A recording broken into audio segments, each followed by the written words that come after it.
नमस्कार साथियों। जैसा कि आप सभी जानते ही हम बिहार इलेक्शन में कैंपेन कर रहे हैं, चुनाव काल नाम की सीरीज चला रहे हैं। और ये हमारे पीछे जो लोग सो रहे हैं, ये लोग सो नहीं रहे हैं। ये अपने भविष्य की तलाश में इधर उधर भटक रहे हैं। रात के करीब 1:30 बज रहा है। 1:30 मतलब 1:17 हो रहा है। और 1:17 पर ये लोग स्टेशन पर सो रहे हैं। ये कटिहार जंक्शन है। कटिहार बिहार का एक जंक्शन है, एक जिला है कटिहार जिला, जो कि बहुत ऐतिहासिक और पौराणिक महत्वाकांक्षाओं से भरा है। विषय वो अलग है, उस पर कभी और चर्चा करेंगे। अभी जो चर्चा का विषय है वो ये है कि ये तमाम लोग क्यों सो रहे हैं। तो आपको बता दूं, बिहार पुलिस में 19,000 वैकेंसी आई है, जिसके लिए 17 लाख छात्रों ने आवेदन किया है, जिसमें महिलाओं की हिस्सेदारी यानी कि लड़कियों की हिस्सेदारी 35% और लड़कों की हिस्सेदारी 65% रखी गई है।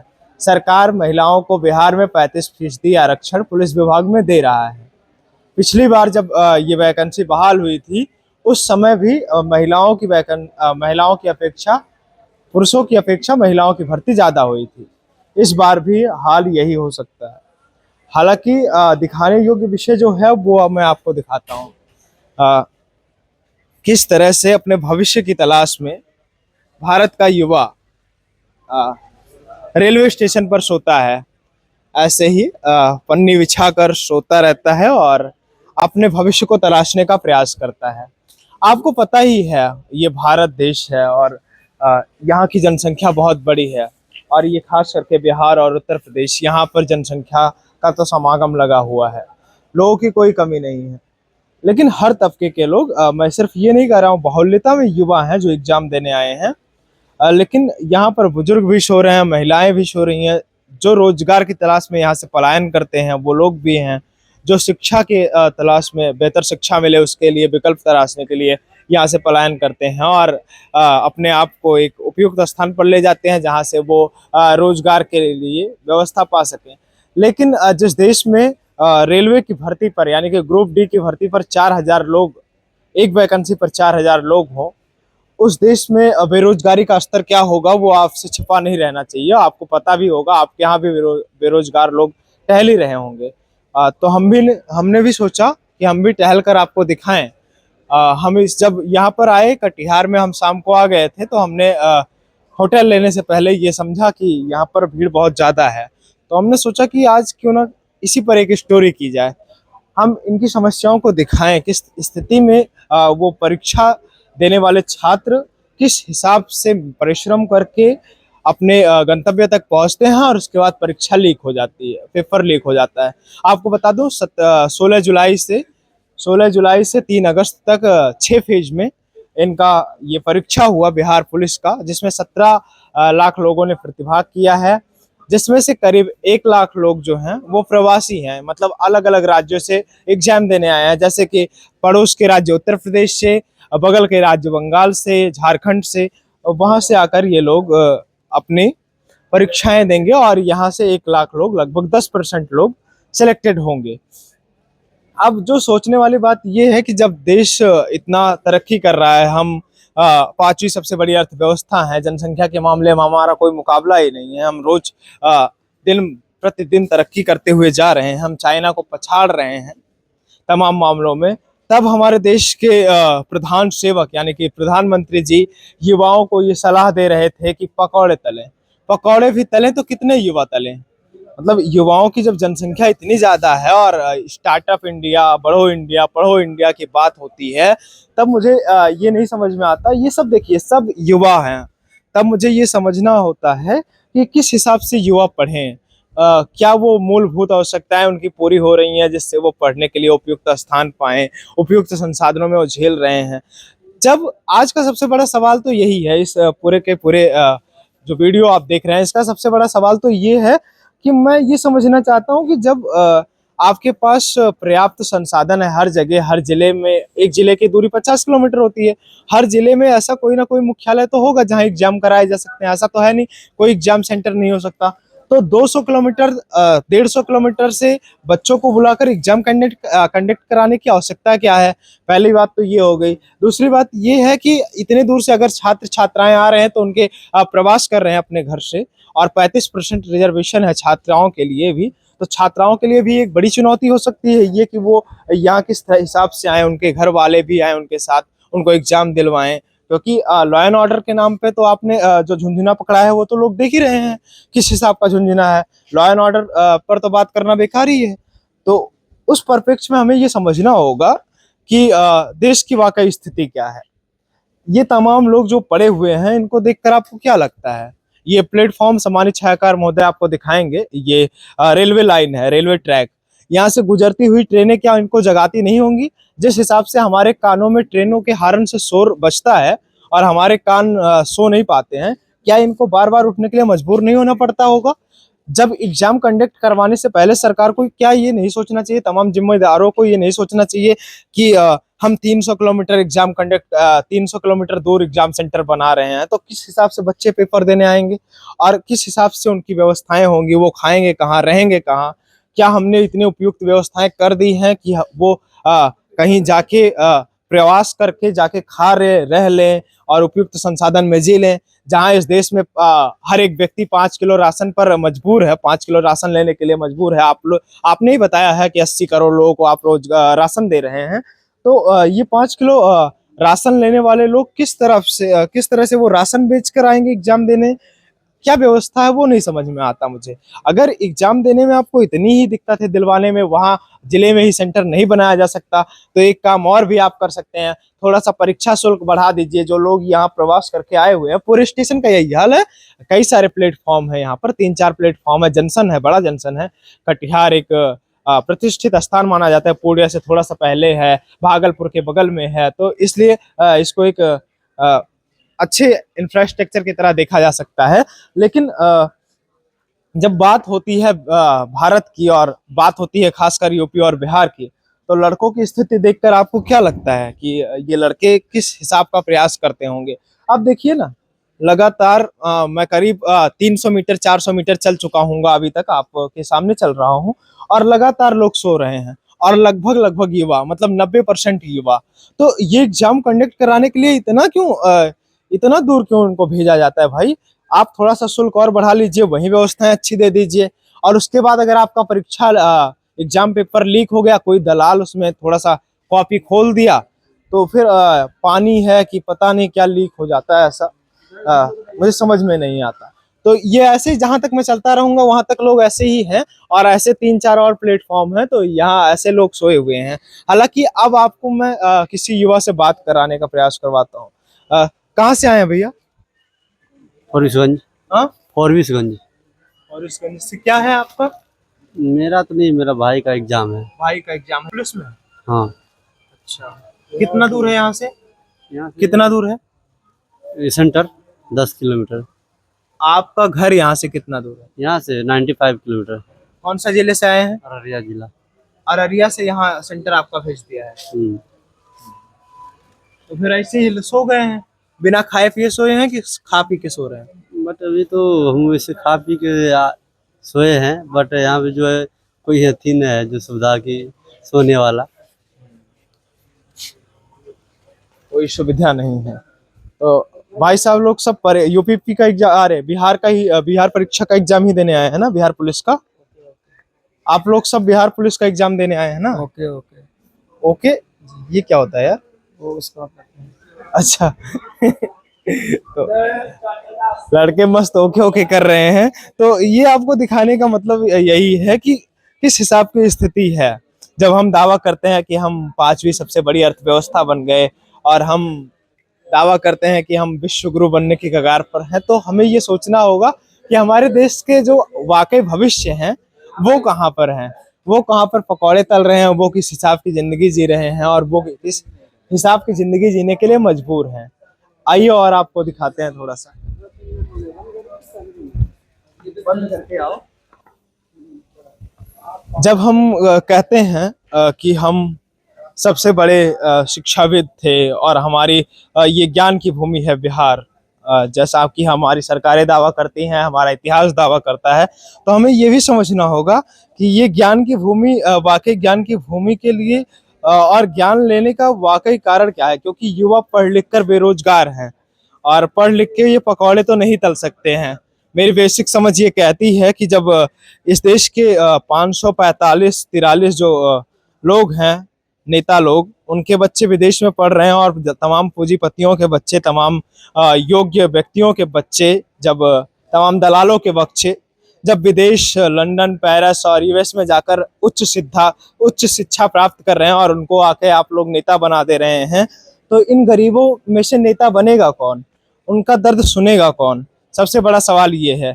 उसके अलावा अभी नीतीश बाबू दावा फिर कर रहे हैं कि 3 फेज, मैं आपको बता दूं, शिक्षक भर्ती का 3 फेज पूरा हो गया है।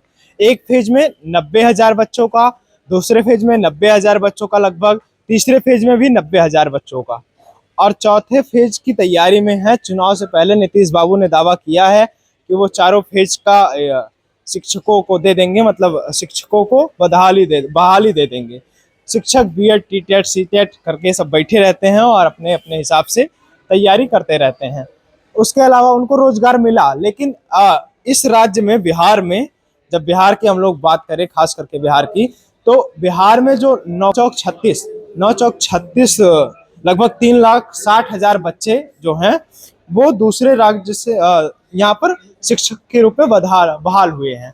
और शिक्षक के रूप में अगर उसमें से 50% महिलाएं हैं, और 50% महिलाएं हैं, और जो 3,60,000 पूरी की पूरी भर्ती है, उसमें से लगभग 50% लोग अलग राज्यों से हैं, मतलब झारखंड से हैं, कोलकाता से हैं, मतलब बंगाल से हैं, और उत्तर प्रदेश से हैं, मतलब 50% बच्चे।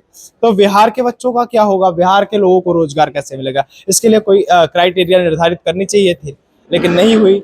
ये देखिए, अब ये वातानुकूल नहीं है, द्वितीय श्रेणी का प्रतीक्षालय है, जिसकी स्थिति आपको देखकर पता चल जाएगा कि ये प्रतीक्षालय में कितनी सीटें हैं और कितनी सीटों पर कितने बच्चे लेटे हुए हैं। और ये सब एग्जामार्थी हैं। एग्जामार्थी एक प्रतिष्ठित शब्द कह सकते हैं, इसका निर्माण मैंने ही किया अभी। तो आइए, कुछ लोग जग भी रहे हैं, तो उनसे बात करके जानने का प्रयास करते हैं क्या माहौल है यहाँ का।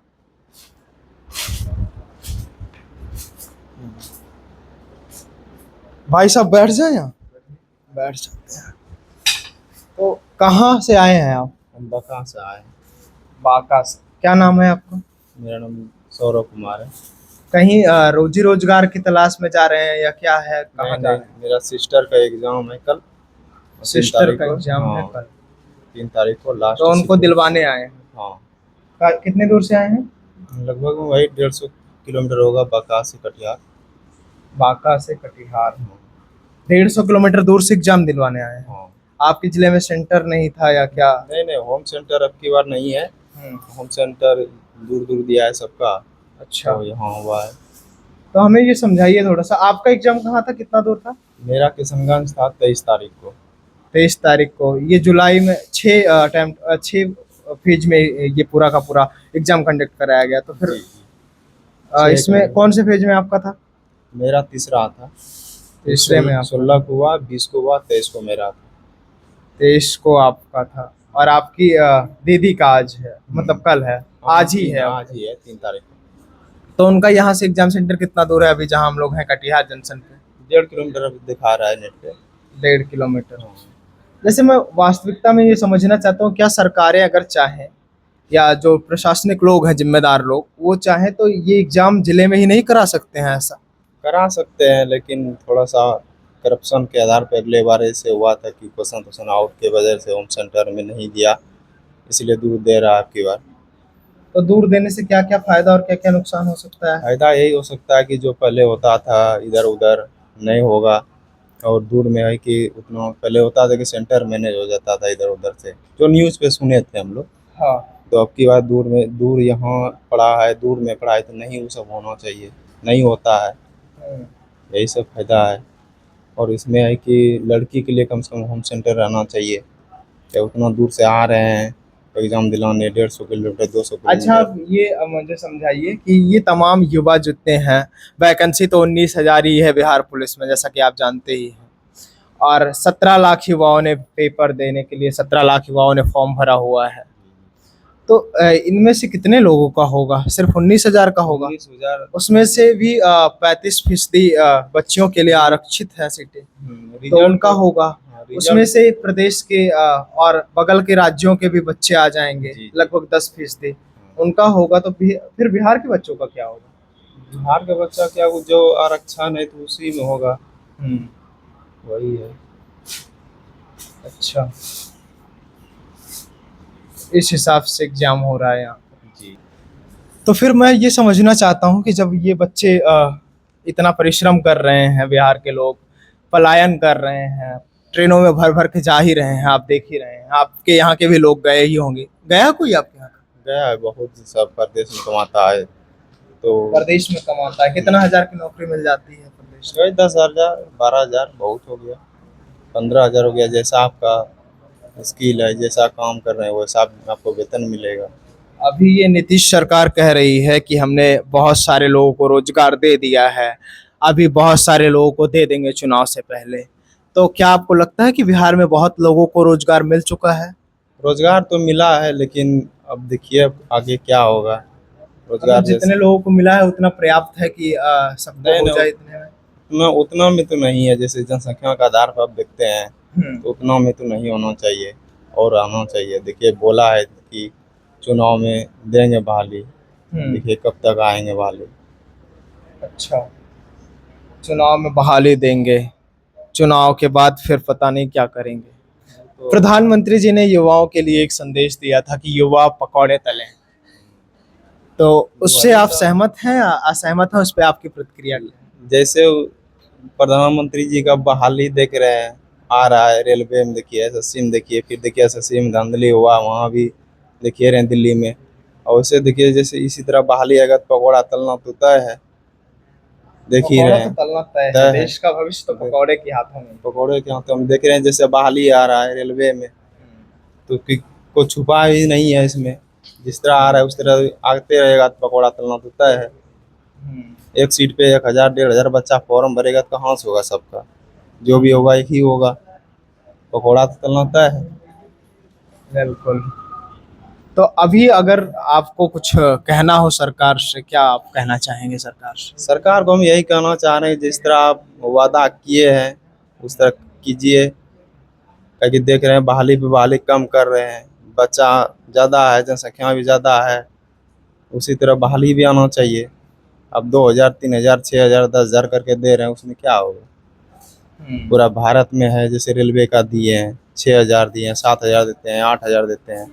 इस तरह देगा तो नहीं होता है कि एक सीट पे 20 कम से कम बच्चा हो जाएगा, 1,000 1,500 हो जाएगा। बिल्कुल। यही वो हम तो एक सीट पे यूपी इसमें बिहार पुलिस में जो है 20,000 बच्चे होंगे। हाँ कितने होंगे? 17 देखिए 19,000 1700। 19,000 लगभग में पोस्ट है, 19,238 पोस्ट है। उसमें 17-18 लाख फॉर्म भरे हैं, उसके अनुसार सब जोड़ अच्छा। लीजिए कितना बच्चा पढ़ेंगे। और ग्रुप डी का क्या हाल है?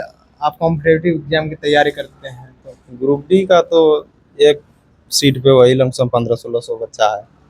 अब समझ लीजिए उसी तरह क्या होना चाहिए देश मतलब का। देश में बेरोजगारी का स्तर बहुत बढ़ बहुत गया है। बहुत बहुत बहुत इसमें कोई सरकार भाजपा सरकार, एनडीए सरकार भी, इसका कुछ अच्छा काम भी नजर आता है आपको? देखिए कोई भी सरकार है उसका अच्छा भी होता है बुरा भी होता है, लेकिन बेरोजगारी पे आप थोड़ा सा ध्यान दीजिए।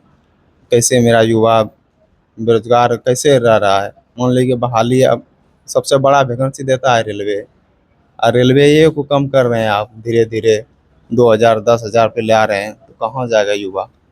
एसएससी का वही वही हाल है, फिर कहाँ जाएगा युवा? वही लास्ट में पकौड़ा तलना पड़ेगा। बाबा, आप भी कुछ कहना चाहेंगे? नहीं कहना चाहेंगे? आप लोग कुछ कहना चाहेंगे? आप में से कोई कुछ कहना चाहेगा? कुछ कहना है? क्या कहना चाहते? नहीं कुछ नहीं, बस कहाँ एग्जाम कहाँ आए हैं आप? एग्जाम देने आए हैं और एग्जाम अच्छा से कितना हो दूर जाए। से एग्जाम देने आए हैं? हाँ, अभी हम आए हुए हैं पटना से, पटना से? लगभग हाँ 200-250 किलोमीटर से आए। 250 किलोमीटर से आपका सेंटर भेज दिया यहाँ? बहुत मतलब दूसरे जगह से भेज दिया है, मतलब थोड़ा सा आने जाने में दिक्कत हुआ है। करते हैं, देखिए अब एग्जाम कैसा जाएगा? लग रहा है। अब देखिए क्या होता है। एग्जाम का पैटर्न ही कुछ ऐसा है जो समझ नहीं आ रहा है कैसे ले रहे हैं नहीं रहे हैं। ठीक है, मतलब कुछ क्वेश्चन है जो यूपीएससी का भी डला हुआ है पैटर्न पे, कुछ है जो यूके एलकेजी के पैटर्न पे दिया हुआ है, तो ठीक है देखिए कितना मार रहे हैं। मतलब कठिन क्वेश्चन तो आएगा ही जब इतने बच्चे हाँ, कठिन और तो होगा, देखिए क्या है। बिल्कुल। तो ये रात्रि का लगभग 1:30 बज रहा है, यानी कि 2 बजे के आसपास का ये पूरा का पूरा मैं वीडियो आपको संदर्भित कर रहा हूँ। आज 3 अगस्त है और आज के दिन ही बिहार पुलिस का आखिरी फेज है। आखिरी फेज में बिहार पुलिस के लोगों का एग्जाम कंडक्ट कराया जाएगा, बच्चों का एग्जाम कंडक्ट कराया जाएगा। बिहार के बच्चों की बदहाल स्थिति का अंदाजा आप इस त्रासदी से वीडियो देखकर आपको लग ही गया होगा क्या होने वाला है और कितने बच्चे अप्रत्याशित तौर पर घूम रहे हैं। मैं ये नहीं कहना चाहता हूँ कि इसके लिए पूर्णतया कोई एक व्यक्ति दोषी है, पूरा का पूरा तंत्र और पूरा का पूरा सिस्टम ही दोषी है। लेकिन इसमें सुधार कब होगा? इसमें जो मूलभूत सुधार होने चाहिए, जिससे बच्चों को अगर आप रोजगार नहीं दे पा रहे हैं तो आपने परिवार नियोजन, जनसंख्या नियंत्रण पर क्या किया? आप 10 साल 11 साल से सत्ता में हैं, आपने दावा तो बहुत सारा किया, पिछली सरकारों ने ये खराब कर दिया, वो खराब कर दिया, तो आपको हमने किस लिए सत्ता में बैठाया? इसीलिए ना कि आप सत्ता को सुधार दें, समाज को सुधार दें, देश को सुधार दें, सबको रोजगार दे दें, आपके जो वादे हैं वो जुमलेबाजी में ना बदल जाएं। इसीलिए हमने आपको वोट दिया। बाकी ये हम बिहार में हैं और बिहार में चुनावी सर्वे कर रहे हैं। काल पर देख रहे हैं आप इसको, ये नेटवर्क भारत का सहयोगी मंच है और चुनाव काल सीरीज हम चला रहे हैं। 2025 की विधानसभा चुनाव चल रहा है और हम पूरे बिहार को समझना चाह रहे हैं। तो हम 243 विधानसभाओं का सर्वे कर रहे हैं, उस पर स्थिति क्या है, वहाँ के नेताओं की स्थिति क्या है, वहाँ की जनता की क्या समस्या है, वहाँ बाढ़ पीड़ितों की क्या समस्या है, सूखा पीड़ितों की क्या समस्या है। इन तमाम विषयों को लेकर हम बिहार टहल रहे हैं। आपकी इस पर क्या राय है? अपनी राय कमेंट बॉक्स में जरूर दें। विनम्रता भरा मेरा प्रणाम स्वीकार करिए। मैं गौरव विनायक हूँ, आप नेटवर्क भारत देख रहे थे। बहुत बहुत आभार आपका, बहुत बहुत धन्यवाद।